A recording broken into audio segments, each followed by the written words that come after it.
మీరందరూ కూడా చూసారు, ఎక్కడెక్కడ పెద్ద పెద్ద ప్లే కార్డులు పెట్టి ఏదో గంగమ్మ జాతరలో పొట్టేళ్లు నరికేట్లుగా రప్ప రప్ప అని నరుకుతామని బోర్డులు పెట్టారు.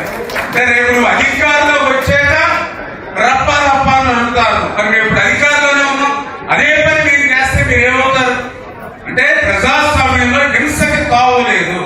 ప్రజాస్వామ్యంలో మనకు అధికారం ఇచ్చింది సేవ చేయడానికి, పని చేయడానికి అవకాశం ఇచ్చారు తప్ప అవకాశం ఇస్తే రప్ప రప్ప అని నరకడానికి కాదనేటువంటి జ్ఞానం కూడా ఈరోజు జగన్మోహన్ రెడ్డికి లేకపోవడం. ఇటువంటి వ్యక్తి రాష్ట్రానికి 5 సంవత్సరాలు ముఖ్యమంత్రిగా పనిచేశాడంటే ఆశ్చర్యం కలిగేటువంటి పరిస్థితి అని చెప్పి సందర్భంగా తెలియజేస్తూ ఉన్నా. భూతం ఏదైతే శీర్షాల్లో పెట్టి గడ్డా పెట్టి మొన్న 24లో బిగించారో దాన్ని శాశ్వతంగా ఆ భూతాన్ని ఆ యొక్క శీర్షాలలో పెట్టి బిగించి ఉంచాలి. అప్పుడే ఆంధ్రప్రదేశ్ రాష్ట్ర